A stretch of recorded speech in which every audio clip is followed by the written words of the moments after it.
Sean Moore was doing loans back when you had to know how to do a loan. Yep. Okay. And what I mean by that is with no automated findings, you were hand calculating your debt to, and I would guarantee you still do it today because that's how you learned. Yep. So you're hand calculating your debt to income ratio. You figured out how to calculate income. And today there's a lot, they're good, by the way, for our industry, but an old school, my yes is a yes, LO is sitting at the table. Right. Because you can get kind of screwed by those automated underwriting systems if you don't read them, because you still need to know what's going on. You can't just pretend like, oh yeah, it's all good because of this. You still need knowledge. And that's one thing Fred Johansson taught us. He used to walk out and go, here's a 1003. This is how you take an application, and just fill it out. Yeah. Just fill it out by pen and paper. And it's interesting because I know you take a lot of pride in the way that you conduct your business, and we can get into that here in a little bit. But when was the last time you missed a closing date? That was something of my fault. Yeah. I don't think I've ever missed one, to be honest with you. Never. Yeah.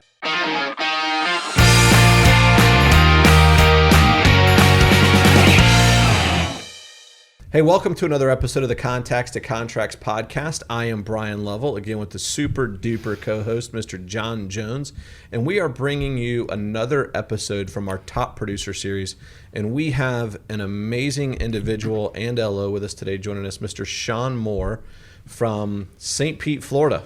That's correct. Sean, thanks for joining us, man. Oh, thank you for the invite. Yeah. Appreciate the opportunity. And happy 2021. Yeah, starting off great. No, it is not. It might be for some people, but we'll leave it at that. In fairness, business is starting off really Business great. is smoking hot right now, right out of the gate. So Yeah, that is a good thing. Yeah, way more. And it's interesting because we've seen other Januaries, right? And typically you see a pretty significant decline from December to January. And sometimes you kind of look forward to that lull to kind of get in gear, but this year no. It's almost a built-in vacation, and this week, Right. this time of year, usually it's about this week where it kicks in, Right. where it kicked right in from the start. It sure did. Yep. So rolled right in. So that's a good thing. Good Yeah. problem to have. So saddles blazing. So I hear through the grapevine, the two of you have known each other for a while. Yeah, we started in this business a long time ago. I'll give you a quick story on how I got into this business. I got out of the Navy. I'm a Navy veteran. 95, went back to school and got my degree on the GI Bill. And then I got my degree in environmental science and started looking around for jobs in that. And they're paying like $22,000, $23,000 a year. I'm like, this isn't going to be good. So my brother, Tim Moore, he's been in the business longer than I have. He's been in about 30 years. He goes, you're good with numbers. Why don't you try mortgages? So I literally started going through this back when we had yellow pages. Started going through the yellow pages. Good old Bank dialing Atlantic. for dollars. Found someone, just kept calling people, hey, you hiring for loan officer? No. Finally, some guys, yeah, come on up. His name is Fred Johansson. Some guy named Fred Johansson. He says, come on up, give it a whirl. So that was my first job in the business. Representing New Jersey, right? Yeah. And then John, I think, came on a few months after that, and we both started our career in, 97? I think so, yeah. Wow. Not to date us, but that sounds about right. Yeah. Wow. And Fred was a great sales manager. I mean, he went flat out. This is back in the day when you could actually go out and make real estate calls and get inside an office, and there wasn't a gatekeeper. Okay. And Fred's MO was, hey, what are you doing at your desk? Yeah. And you'd look at him like, I don't know. And Fred would say, get your the ass F out of here. Get your ass out on the street and go get some loans. We'd I be mean, like- that's it. And out we went. And that's when you had a pager. So they would page you and, you got a call or whatever. Where's a payphone? Kids nowadays don't even know what a payphone is. Yeah, wow. Dude, you guys were doing mortgages back when there was pagers and cell phone or pagers and Fax machines. Payphones, not even cell phones. Wow. Yeah. Fax machines and pagers. Wow. What were the early days like? Early days were, like John said, dropping off, Rate sheets. Rate sheets. I mean- You would actually wait for the rate sheets to come out, and you would get them, print them, bunch of them. 7.5%. Let's go. Go make calls, and here's my rate sheet. Here's my rate sheet, and that's how you sold stuff back then. It wasn't about service or anything. So like it was that. clever. You'd go in with your rate sheet, and you'd go into the boxes. They'd have everybody's mailbox, and you'd pull out all the rate sheets from Chase, Wells Fargo, whoever your competitor was that was in there, Home Bank maybe at some time, and you'd tuck yours in there, stick those into your briefcase, and out you went. And you hope nobody followed behind you. Exactly. So I got to know, because did that actually get you any business? Not No. really. No. But going in and talking to the people did. Where It you could certainly go made back us then, feel you good. could just talk to Okay. people. And back then, we didn't really know what we were talking about. But Okay, it was so getting to know people. I'm putting two and two together. The rate sheet was an excuse for you to go into the office. Bingo. You were making connections. Yeah. By meeting people. And back in that day, you didn't have internet. You weren't online getting rates or updates. So if you went in there with any marketing material to give them an update on a product, the receptionist, aka gatekeeper, they'd let you go back behind. And once you were behind the gatekeeper, you essentially then had access to all the agents in the office. And that was the day where agents, 70-80% of agents were in the office every day during the week. Without the internet and the ability to work remote like today, at home. Wow. So different times. It is a different time. And you know what I did to get most of my first deals was the 125% loan until that went away one day. Remember the Dan Marino commercials where they used to do the 125% loan? He doesn't remember. He doesn't remember. They were easy to sell because we were lending people 125% of the value of their house. I can't see how that could go wrong. Yeah, me neither. Yeah, it was crazy times then, right? You had access to your appraiser, Yeah. and deals flowed. So I this is out of curiosity. Are you doing business with any referral partners today that you may have developed a relationship with during that time period? I'm trying to think of, and not specifically, I can think of some of the contacts I made, like John, and coming full circle with him and Laura Lynn and the company, stuff like that. And just an appraiser, Dean Davey, met him back in those days, back then. Yep. So, yeah. Kimber, title companies. Oh, yeah, and, Kimber. We met her. So we still have some connections, long-term people in the business for sure. Wow, that's crazy. So other than the mortgage business, just out of curiosity, like what are some of the biggest changes you've seen happen in our industry as a total? Mortgage, real estate?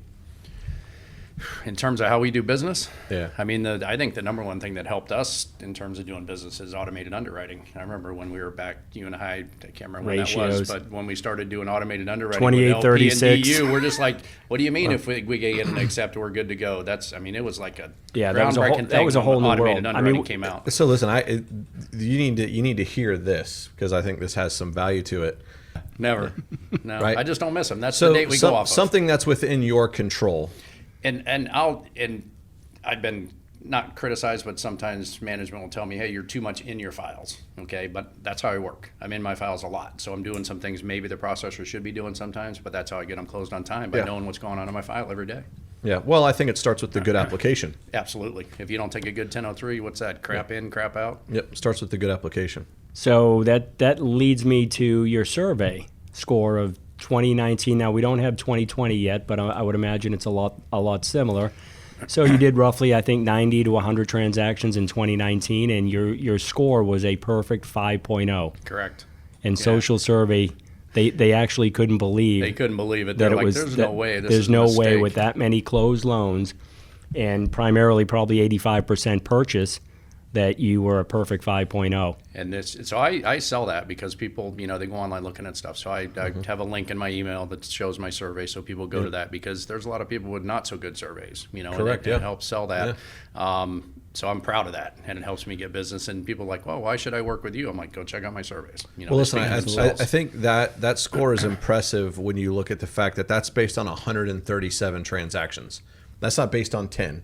That's based on 137 transactions. Dude, congratulations to you, bro. Thank you. Wow. And this year I got a 4.5. I was pissed on one guy. and I've got to put an asterisk next to that one survey because that customer wrote he was elated with Sean's service and the entire team. He was just that person that can't give you a 5. And that's the guy I'm taking the loan application while my wife's in the emergency room with an insect bite. So Wow. But anyway. So, Sean, I mean, obviously your career has, it's seen some highs and it's seen some lows, I'm sure.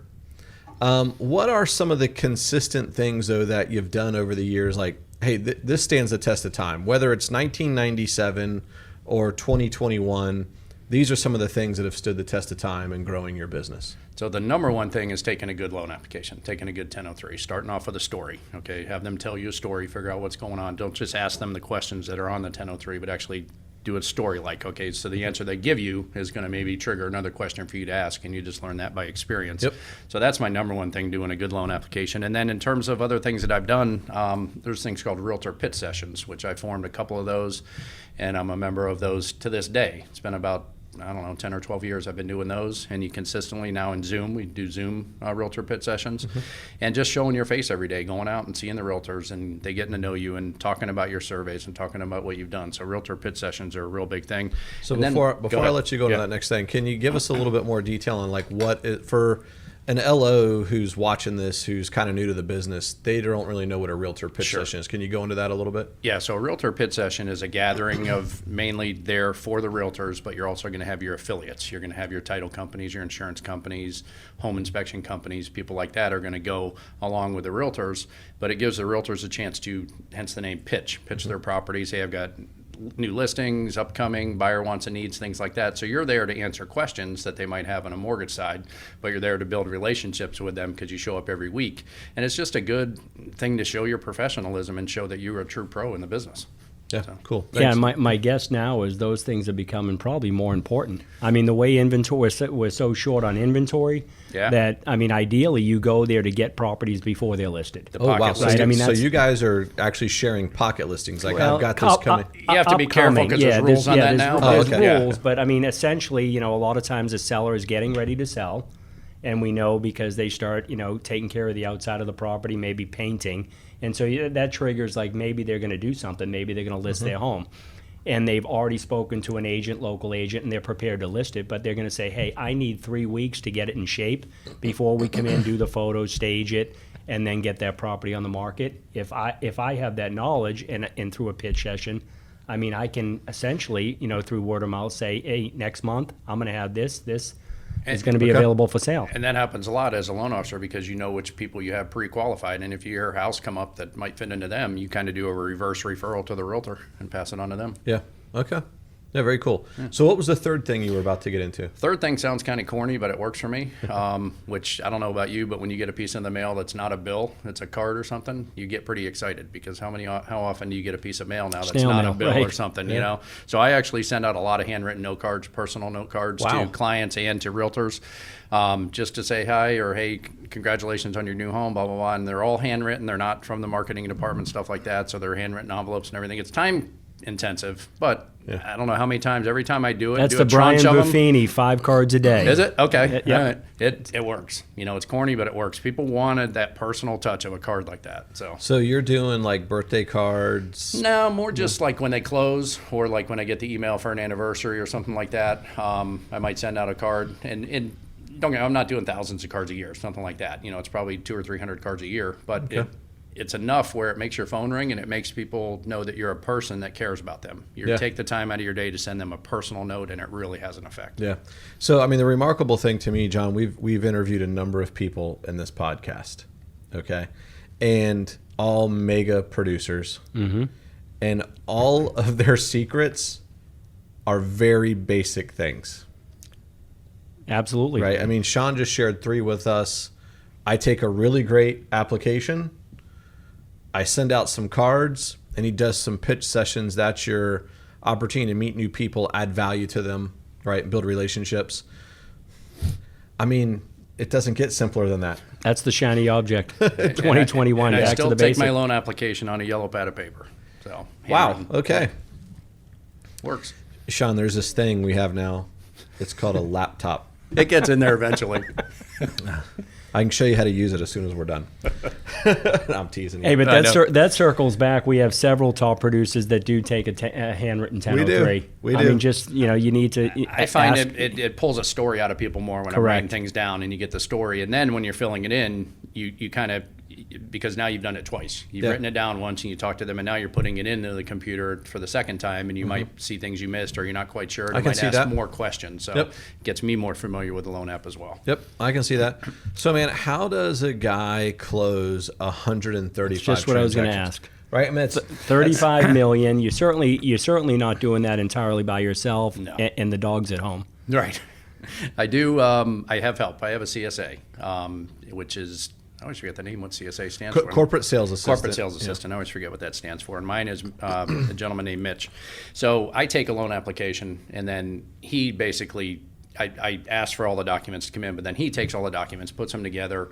He'll request disclosures, things like that. So if I didn't have him to set up the files and put all the paperwork in there, that's time consuming. It can take him 2 or 3 hours over multiple days to get the file ready to turn in, right? Finalizing that. So I get the loans, and without Mitch, there's no way I could do it without him. But it's just me and him, and that's it.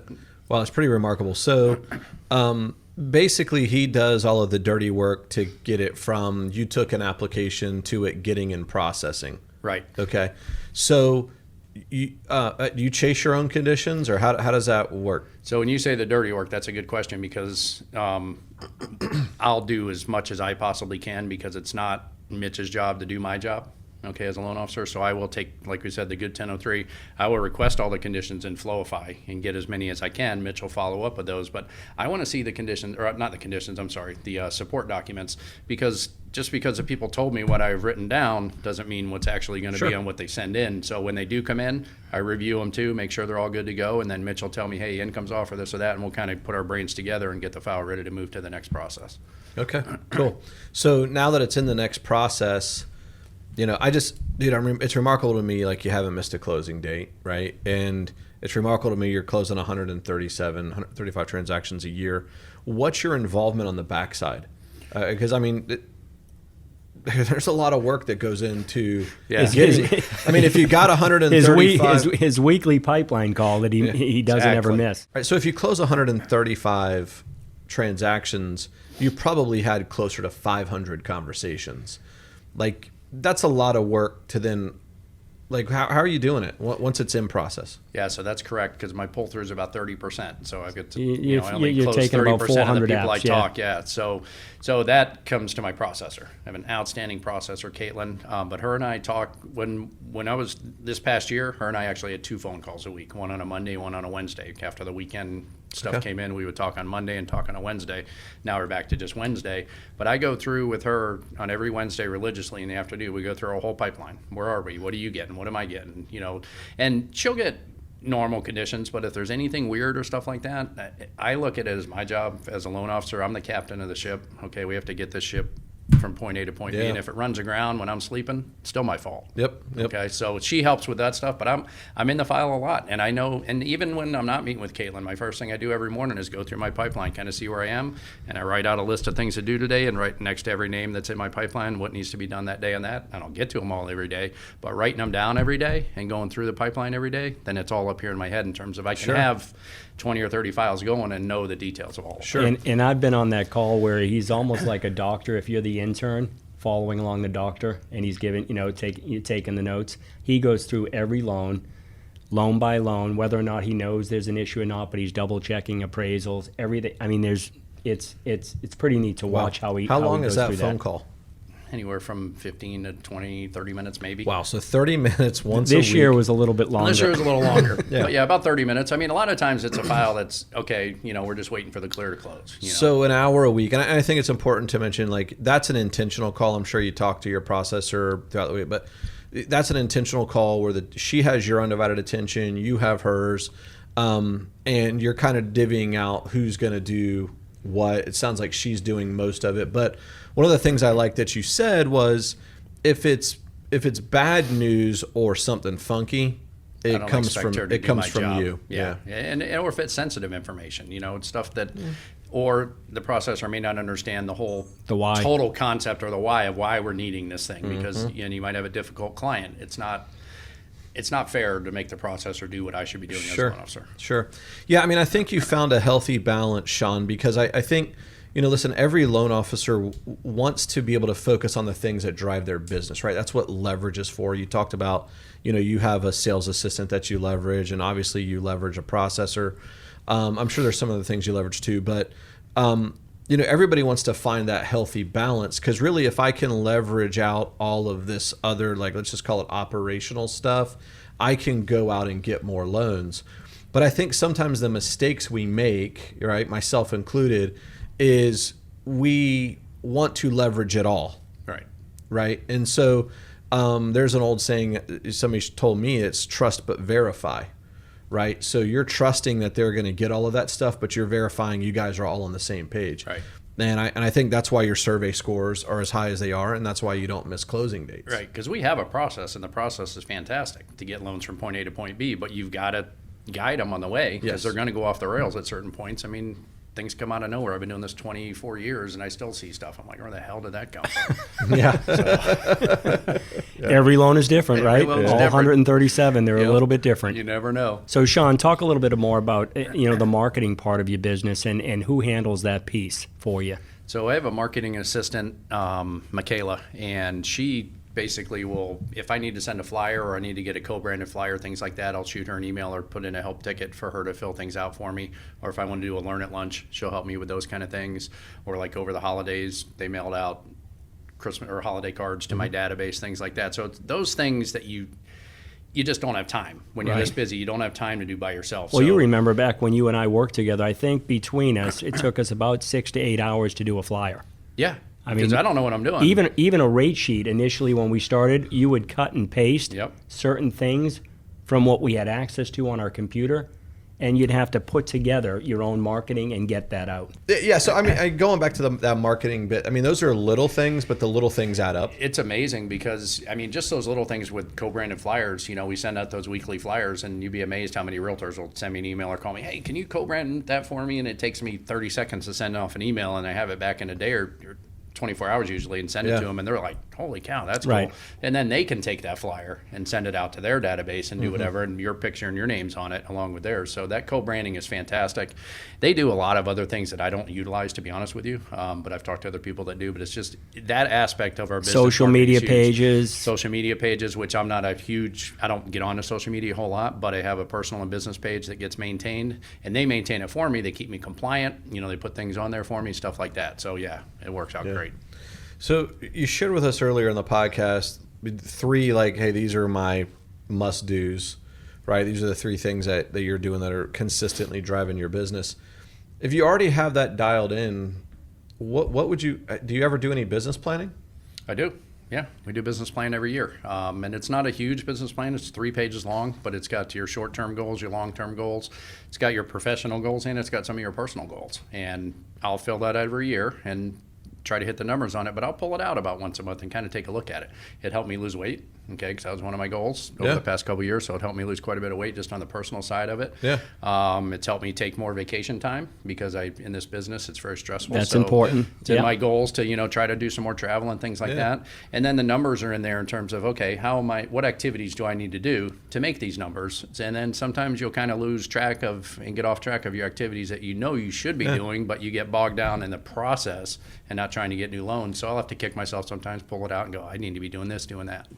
So you've been able to track that through doing this, that it's you're 1 out of 3 to close. So you know that for every 3 pre-quals you do, you close a deal. Yeah, pretty much. So it's easy every week to look. And if you did 15, you know that in the next 4, 6, 8 weeks, that's going to lead to 5 transactions, closed transactions. Yep. That's great. And I was going to say, to me, the way I just took what you said is you're doing more of like taking an inventory. Right. Listen, you look at those 3 things that you told us earlier in the podcast, that these are the things that I do with consistency. You've been doing those for 10 years, dude. Right. No one needs to remind you to do that stuff. You don't need some business plan or whatever to do that. But what you're using it for is to take inventory of where you're at in your business or your personal or professional goals, and then making the adjustments appropriate, dude. That's awesome. Yeah, and here's what I love about that. He's been doing this, like you said, for 10 plus years. And he still holds himself accountable and has an accountability partner, not necessarily a coach, but a coworker, right? That you guys have that weekly call, and it's a set day and time where you guys talk and hold each other accountable. Tell us a little bit about that. Yeah, so I set up a Zoom call with one of my colleagues, Jeff, and we talk every Tuesday at 9 o'clock and just kind of, hey, what's going on? What kind of problems have you had? Blah, blah, blah. And, what are you doing to get your new business? And, then we'll talk about personal stuff, just to kind of bounce things off each other, struggles we're having, successes we've had, things like that. And then just kind of call each other out, not in a bad way, but just kind of like, hey, man, I know you've been traveling up north and stuff like that, but, you say you want to do this. Well, what are you doing to do that? You can't just tell me you want to do something. So him and I, in a nice way, will just kind of just push each other a little bit and then just kind of keep each other's back. So, I love it. And it's great. Yeah. Well, I talked to him recently, so whatever you did last week, you gave him a push because he's out on the street hustling this week. So good job. Good deal. I appreciate that. Yeah. Nice. So Sean, is there anything? I got one thing I'd like to end with you on, but before we get into that, I'd like to ask him what advice he would give to somebody that's newer in the business, because you and I know what we went through with Fred. We go way back to the 90s. Things were different, but essentially, like the real estate business, the mortgage business is the same, right? We're 100% commission. And, the first 6 months, 12 months in this business, in either business like that, 100% sales, you've got your good months and then your bad months. And mentally, it's hard to, to be consistent and see that things are going in a positive way for you. What advice would you give somebody? Because I know we went through some ups and downs. Yeah, I would. I don't know what the average age is now, but most loan officers are older. Over 50. Our age. Yeah, dude, over it's our us. age, right? So that's the average age. So some of them are in their 60s. So it's like there's not too many young people getting into this business, and I wish there were. Because it's not.